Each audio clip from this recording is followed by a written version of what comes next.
தேர்தலுக்கு இன்னும் 2 மாசம் இருக்குது. இன்னும் நிறைய கூட்டணிகள் வர இருக்கிறது. ஏற்கனவே நான் பல மாதங்களுக்கு முன்பாக சொல்லியிருந்தேன். என்ன சொல்லியிருந்தேன்னா, ஊடக நண்பர்கள் எல்லாருமே கேட்டீங்க, திமுக கூட்டணி ஸ்ட்ராங்கா இருக்கு, அதிமுக உங்களுடைய என்டிஏ கூட்டணி தான் ஸ்ட்ராங்கா இல்லை, ஒருத்தரா வெளியே போயிட்டு இருக்காங்க அப்படின்னு சொல்லியிருந்தீங்க. ஆனால் இன்னைக்கு என்டிஏ கூட்டணி வர இன்னைக்கு ஸ்ட்ராங் ஆகிட்டே இருக்கு. இன்னைக்கு பல கருத்து கணிப்புகள் கூட இன்னைக்கு அடுத்த ஆட்சி என்டிஏ ஆட்சி அப்படிங்கிற சொல்லக்கூடிய அளவுக்கு கூட்டணி ஸ்ட்ராங்கா இருக்கு. இன்னும் சில கட்சிகள் இருக்கிறாங்க. பல பேச்சுவார்த்தைகள் தொடர்ந்து நடைபெற்றுக் கொண்டிருக்கிறது. நிச்சயமாக உறுதியாக தேசிய ஜனநாயக கூட்டணி நிச்சயமாக வெல்லும்.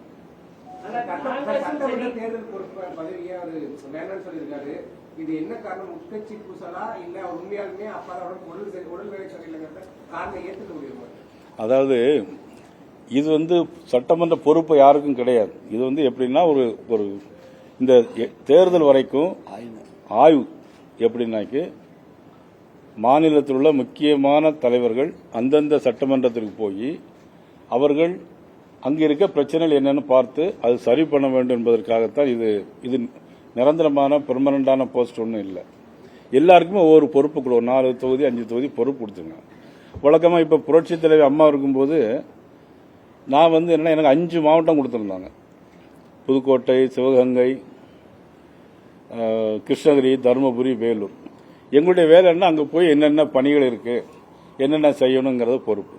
ஆக இதை ஊடகத்தில் மீடியாவில் பெருசாக போட்டு அவர் ஒன்றுமே சொல்லலை. அவர் என்ன சொன்னார்னா, அவங்களுடைய அப்பாவுக்கு உடம்பு சரியில்லை, அதனால அடுத்த முறை நான் எல்லா நிகழ்ச்சிக்கும் போறேன் அப்படின்னு சொன்னாங்க. இதை நீங்க எல்லாம் பெருசுப்படுத்தி வேற உங்களுக்கு மீடியா ரேட்டிங்கை கூட்டதுக்காக வேண்டி நீங்க எல்லாரும் பெருசுப்படுத்திட்டீங்க. இது ஒரு சின்ன சாதாரண விஷயம், கட்சியில் அன்றாட நடக்கக்கூடிய விஷயத்துல ஒரு சாதாரண விஷயம்.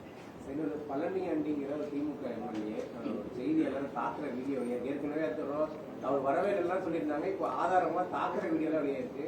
அது எப்படி பாக்குறீங்க? இது வரைக்கும் அவர் மீது ஒரு எஃப்ஐஆர் கூட பதிவு பண்ணல. அதாவது நீங்க ஏதோ ஆச்சரியமான விஷயம் ஒன்றும் இல்லையா, திமுக என்னைக்கெல்லாம் ஆட்சிக்கு வருதோ அன்னைக்கெல்லாம் பத்திரிகையால தாக்கப்படுவாங்க, பொதுமக்கள் தாக்கப்படுவாங்க. ஏன்னு கேட்டீங்கன்னா, நீங்க ஒருத்தரும் அங்க மீடியா பெருசு பண்ண மாட்டீங்க. அதை மீடியா எதை பெருசு பண்ணுவீங்க? இந்த மாதிரி சாதாரண விஷயத்த காலையிலேருந்து சாயங்காலம் டேங் டேங் டேங்னு போட்டு அடிச்சுக்கிட்டே இருக்கிறீங்க. அது ஒரு அர்த்தம் இருக்கு. அதை என்ன பப்ளிக் என்ன பார்ப்பாங்க அப்படின்னா, இது ஒரு விஷயமா டிவியில் போட்டுட்டே இருக்காங்களே அப்படின்னு தான் நினைப்பாங்களே தவிர, அது ஒரு நியூஸாவோ உங்களுக்கு ரேட்டிங் கூடுறதுக்கோ வாய்ப்பு இருக்கு மாதிரி தெரியல. அதனால திமுக பொறுத்த மட்டும் பிரைம் மினிஸ்டரே கொலை செய்வன்னு சொல்லி பேசினார் ஒரு திமுக மாவட்ட செயலாளர். இது நடவடிக்கை இல்லை. எத்தனை பேர் அடிச்சு துன்புறுத்திருக்காங்க, நடவடிக்கை இல்லை. அதனால திமுக ஆட்சிக்கு வந்தா இதெல்லாம் ஒரு சர்வ சாதாரணம் தான். அதை நீங்க தான் பெருசுப்படுத்த மாட்டேங்கிறீங்க, அவ்வளவுதான். தேசிய ஜனநாயக கூட்டணி பலமடைஞ்சிருக்கு அப்படின்னு உங்க தரப்புல சொல்றீங்க. ஆமா, எதிர்கட்சியில இன்னைக்கு காங்கிரஸ் கட்சியை சேர்ந்த பிரவீன் சக்கரவர்த்தி கூட சொல்லியிருக்காரு, போட்டி அப்படிங்கிறது திமுகவுக்கும் தாவேகாவுக்கும் தான் இருக்கும், அதிமுக 3வது இடத்துக்கு போக அந்த கூட்டணி அப்படிங்கிற மாதிரி ஒரு கருத்தை சொல்லிட்டே இருக்காங்க தொடர்ச்சியாக. நானும் தொடர்ச்சியா சொல்லிட்டு இருக்கேன். நான் கூட்டணிலாம் வர்றதுக்கு முன்னாடியே மதிப்புக்குரிய டிடிவி தினகரன் அவர்கள், மதிப்புக்குரிய பாட்டாளி மக்கள் கட்சியினுடைய தலைவர் அன்புமணி ராமதாஸ் அவர்களெல்லாம் வருவதற்கு முன்னாடியே மதிப்புக்குரிய ஸ்டாலின் முதலமைச்சர் அவர்கள் சொன்னாங்க, நாங்கள் 200க்கு மேலே ஜெயிப்போம் அப்படின்னு. நான் மீடியாவில் நிறைய வாட்டி சொல்லியிருக்கேன், நாங்கள் தான் 200க்கு மேலே ஜெயிப்போம்.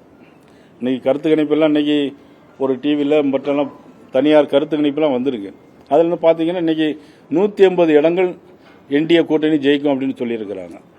அதனால அவங்க இன்னைக்கு காங்கிரஸ் கட்சியில் அவங்களே அமைச்சர் பதவி கேட்கறதாகவும், இன்னும் மதிப்புக்குரிய கனிமொழி, மதிப்புக்குரிய ராகுல் காந்தி அவர்கள்லாம் டெல்லியில் பேச்சுவார்த்தை நடத்திட்டு, ஏன் பேச்சுவார்த்தை நடத்துறாங்க? கூட்டணி இருந்து அவங்க பேச்சுவார்த்தை நடத்த வேண்டிய அவசியம் இல்லைல்ல. இப்போ நாங்கள் எந்த பேச்சுவார்த்தை நடத்த, நாங்கள் கூட்டணியில் இருக்கிறோம். இப்பவே சகோதரி கனிமொழி போய் அவங்க டெல்லியில் போய் ராகுல் காந்தி சந்திச்சு பேச வேண்டிய அவசியம் என்ன வந்திருக்கு? அப்ப அவங்களுக்குள்ள குழப்பம் இருக்கிறது உண்மையா இருக்கா இல்லையா? தமிழகத்துக்கான மத்திய அரசு தமிழக அரசு சரியாக மக்களிடம் சேர்ப்பதில்லை. குறிப்பாக பட்டியலின மக்களுக்கு ஒதுக்கிய 8000 கோடி ரூபாயை தமிழக அரசு அவர்களுக்கு சென்று சேர்க்கவில்லை என்று என்டிஏ கூட்டணிக்கு தலைமை வைக்கக்கூடிய பழனிசாமி கோரிக்கை இன்னைக்கு குற்றச்சாட்டு இருக்கிறார். இந்த குற்றச்சாட்டை பற்றி நீங்க என்ன சொல்லுங்க? இல்லை, உண்மைதான். அதாவது ஆதிராவிட மக்களுக்காக மத்திய அரசு கொடுத்த பணத்தை இன்னைக்கு தமிழக அரசு திருப்பி அனுப்பியிருக்காங்க. அது நிர்வாக திறமையின்மையா, ஏன் செலவழிக்கல, அல்லது ஆதிராவிட மக்களுக்கு மத்திய அரசு கொடுத்த பணத்தை செலவு பண்ண விருப்பம் இல்லையா? இதெல்லாம் தான் எங்களுடைய கேள்வி. ஆதிராவிட மக்களை ஏன் தமிழக அரசு புறக்கணிக்கிறது? மத்திய அரசு கொடுத்துவிட்ட முழு தொகையை ஏன் செலவழிக்கவில்லை? அந்த மக்கள் ஆதிதிராவிட மக்களை தமிழக அரசு புறக்கணிக்க தெரிஞ்சிருந்தோம். திமுக கூட்டணியில ஆதிதிராவிட நலன் தான் நாங்கள் முக்கியம் அப்படின்னு சொல்லக்கூடிய கட்சிகள் தொடர்ந்து அங்க வைக்கிறாங்களா? இதை பத்தி என்ன? அதாவது ஒரு 2-3 வருஷமா புதுக்கோட்டை பக்கத்தில் ஒரு கிராமத்தில் வாட்டர் டேங்கில் வேங்கவயல் கிராமத்தில் குடிநீரில் வேறமான விஷயங்களை கலந்ததாக செய்தியெல்லாம் வந்துச்சு. அதுக்கு சிபிசிஐடி விசாரணை பண்ணாங்க. விசாரணை பண்ணி பார்த்தாக்கி அதன் மீது நடவடிக்கை இல்லை. அது கூட இருக்க கூட்டணி கட்சி தலைவரும் அதை பற்றி ஒன்றுமே சொல்லலை. அப்போ அந்த கூட்டணி கட்சி தலைவருக்கும் ஆதிராவிடர் மக்கள் மீது அக்கறை இல்லை. அவர்களுக்கு இழைக்கப்படுகிற அநீதியை பற்றி கண்டுகொள்றதும் இல்லை. அப்படின்னா ஏன் கூட்டணியில் இருக்கிறாங்க? என்ன கொள்கை அப்படிங்கிறத என்னுடைய கேள்வி. ஆளுநர் துணைவேந்தர் நியமன விவகாரத்தில் இன்னைக்கு ஒரு உச்சநீதிமன்றம் உத்தரவு கொடுத்திருக்காங்க. அதாவது முதல்வர்களே ஆளுநர் துணைவேந்தர் நியமிக்கலாம் அப்படின்னு எதிர்த்த சட்டத்தை ரத்து பண்ணியிருக்கிறாங்க. இதை பற்றி உங்களுக்கு? அதாவது கலைஞர் முதலமைச்சராக இருக்கும்போது சட்டமன்றத்தில் ஒரு தீர்மானம் கொண்டு வந்தாங்க. என்ன தீர்மானம் கொண்டு வந்தாங்க அப்படின்னா, ஆளுநருக்குத்தான் அதிக அதிகாரம் வேண்டும். கலைஞர் முதலமைச்சராக இருக்கும்போது கொண்டு வந்தாங்க. ஆளுநருக்குத்தான் அதிக அதிகாரம் வேண்டும் கொண்டு வந்தாங்க. அதுபோல் நம்மளுடைய முதலமைச்சர் என்ன இப்போ சட்டமன்றத்தில் ஒரு தீர்மானம் கொண்டு வந்தாங்க, ஆளுநருக்கு எந்த அதிகாரம் இருக்கக்கூடாது. அப்போ இவங்களுக்கு வேணும்னா ஒரு வார்த்தையும், வேண்டாம் அப்படின்னா ஒரு செயலும். ஆக இவர்களுக்குள்ள ஒரு முரண்பாடு உள்ள கொள்கை தான் இன்னைக்கு திமுகவில் கடைபிடிச்சிருக்காங்க. ஆனால் ஆளுநருக்கு உள்ள கான்ஸ்டிடியூஷனல் ரைட்ஸ் என்ன இருக்கோ அது இருக்கத்தான் வேணும். ஆளுநரே இல்லாத மாநிலம் இருக்க முடியாது. என்னைக்குமே திமுக ஒரு காலத்தில் பார்த்தீங்கன்னா மாநில சுயாட்சி, ஆளுநர் வேண்டாம் அப்படின்லாம் பேசிட்டு இருந்தாங்க. அப்படிலாம் ஒரு நாட்டில் இருக்க முடியாது. கான்ஸ்டிடியூஷனல் ரைட்ஸ் வேணும். அதனால இவங்களுடைய கொள்கையில முரண்பாடு. இவங்க 5 வருஷம் ஆட்சி செஞ்சாங்கல்ல, 525 தேர்தல் அறிக்கைகள், 70 கூட முழுமையா பண்ணல. முழுவதும் எல்லாரும் ஏமாத்து வேலை. நீங்க துப்புரவு தொழிலாளர்கள் பிரச்சனை எடுத்து பார்த்தா அதுலயே அவங்கள அடிச்சு துன்புறுத்தி, நீங்க கேட்டீங்களா கேள்வி, திமுக போலீஸ் வச்சு அடிச்சாங்க. ஒன்னு ஆளை வச்சு அடிப்பாங்க, நேரடி அடிப்பாங்க, முன்னெல்லாம் போலீஸ் வச்சு அடிப்பாங்க. அந்த துப்புரவு தொழிலாளர் போலீஸ் வச்சு அடிச்சு அப்புறப்படுத்துறாங்க. உண்ணாவிரதம் இருந்த இடத்த அங்கிருந்து மாற்றி மதுரைக்கு மாற்றி அவ்வளவு இம்சை பண்ணாங்க. இடைநிலை ஆசிரியர்களுக்கு எந்த விதமான தேர்தல் அறிக்கையில் சொன்னால் எதுவுமே செய்யலை. அவங்களுக்கு இடைநிலை ஆசிரியர்களை பொறுத்த மட்டும் அரசு ஊழியர்களுடைய ஓய்வூதிய பென்ஷன், உண்மையிலேயே எனக்கு ஊடகங்களை நினைச்சா ரொம்ப வருத்தமா இருக்கு. சின்ன சின்ன விஷயங்களெல்லாம் பெருசாக்குறீங்க. 5 வருஷத்துக்கு முன்னால எதிர்கட்சியா இருக்கும்போது தேர்தல் அறிக்கையில் சொன்னது, ஆட்சிக்கு வந்த உடனே ஓய்வூதிய பென்ஷன் திட்டம் கொண்டு வரப்படும் சொன்னாங்களா இல்லையா? சொன்னாங்க, பழைய ஓய்வு திட்டம். ஆனா இப்போ 5 வருஷம் முடிஞ்ச பிறகு ஜாக்டோஜியோ ஒரு பேச்சுவார்த்தை நடத்தி லட்டெல்லாம் வாயில லட்டெல்லாம் கொடுக்குறாங்க. எங்க திருநெல்வேலியில் போனாதான் அல்வா கொடுப்பாங்க. ஆனா இங்க லட்டெல்லாம் கொடுத்தாங்க. எதுக்குன்னா ஜூன் மாசம் தருவாங்களாம். ஜூன் மாசம் யார் ஆட்சியில் இருப்பாங்க? மார்ச் ஏப்ரலில் தேர்தல் வரும். தேர்தல் வந்தால் ஆட்சி மாற்றம் உறுதி. ஆட்சி மாற்றம் வரும்போது யார் முதலமைச்சராக இருப்பாங்க? அப்போ படித்த அரசு ஊழியர்களே எவ்வளவு தூரம் பிரெயின் வாஷ் பண்ணி ஏமாத்துறாங்க. ஊடகத்தை ஏமாத்துறதுக்கு எவ்வளவு நேரம் ஆகும் அவங்களால? எல்லா ஊடகங்களும் கிட்டத்தட்ட அவங்க கண்ட்ரோல்ல தான் இருக்குன்னு நினைக்கிறேன். உச்ச நீதிமன்றம் என்னங்க என்னங்க நல்ல கேள்வி கேட்டீங்க. 100 நாள் வேலை திட்டத்தை 150 நாள் திட்டமா மாத்துவோம் அப்படின்னு சொன்னாங்க அவங்க தேர்தல் அறிக்கையில் ஒண்ணு. ஆனா இன்னைக்கு அதுல என்ன குளறுபடி நடந்ததுன்னாக்கி, அது செய்யக்கூடிய அதிகாரிகள் அவங்களுடைய வீட்டு வேலைக்கு தான் பயன்படுத்துறாங்க. ஆனால் சம்பளம் ஒழுங்காக கொடுக்கறது இல்லை, கணக்கு ஒழுங்காக காட்டுறது இல்லை.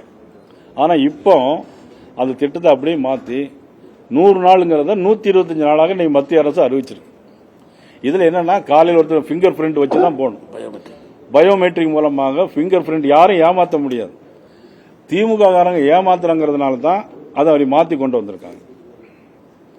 வேற ஐயா, சேலத்தை சேர்ந்த சமூக ஆர்வலர்களுடைய ஒருவர் தினந்தோறும் அதாவது பிரதமர் மோடியையும் நயினார் நாகேந்திரனையும் அண்ணாமலையும் பாஜக முக்கிய தலைவர்கள் அனைவரையுமே சமூக வலைதளங்களில் கடுமையாக சாடினார். இதற்கு தமிழக பாரதிய ஜனதா கட்சியோ சேலம் மாவட்ட பாஜக இதுவரை எதிர்ப்பு தெரிவிக்கிறது. இதற்கு என்ன காரணம்? இந்த சமூக ஆர்வலரை குறித்த கருத்துக்கு எதிர்ப்பு தெரிவிக்கிறார். அதாவது ஊடகங்களில் பதில் சொல்லலாமா இல்லைன்னு தெரியல. ரோட்டில் போகிறதெல்லாம் கொலைக்கத்தான் செய்யும். திருப்பி நம்ம போய் கொலைக்க முடியாது. சூப்பர். நீங்க கேட்டதுல உச்சநீதிமன்றம் தீர்ப்புல முதலமைச்சருக்கு வந்து துணைவேந்தராக இருப்பதற்கான வேந்தர்களாக இருப்பதற்கான அதிகாரம் வழங்கியதில்லை. அதாவது ஏற்கனவே உயர்நீதிமன்றம் கொடுத்த தீர்ப்புக்கு தடை போட்டுட்டு மறு விசாரணைக்கு போட்டிருக்காங்க. மறுபடியும் உயர்நீதிமன்றம் இதை திருப்பி விசாரிக்கணும் போட்டிருக்காங்க. அப்படிங்கிற போது உடனே ஃபைனல் ஆயிரல, மீண்டும் ட்ரையல் நடக்கும். ஆமா, தலைவர் கண்ணையார் வந்து நெல்லை, நாங்குநேரி, சாத்தூர் ஆகிய 3 தொகுதிகள் போட்டியிட வாய்ப்பு இருக்கு அப்படிங்கிறது தொகுதிகளில் உளவுத்துறை அதிகமாக ஒரு தகவல் இருக்கு. அதுக்கு அவர் கேட்க வேண்டாம், நாங்க சொல்லிடுறோம். கட்சி 234 தொகுதியிலுமே எங்களுடைய மாநில தலைவர் போட்டியிடுவதற்கு தகுதி உள்ளவர் தான். அதனால அவர் எந்த தொகுதியை தேர்ந்தெடுப்பாருங்கிறது எங்களுடைய தலைமை முடிவெடுக்கும்.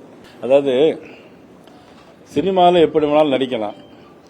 மக்களுக்காக தலைவர் அப்படின்னா அதுக்குன்னு ஒரு தகுதியை வளர்த்து கொள்ள வேண்டியது தம்பி விஜயுடைய ஒரு கடமை.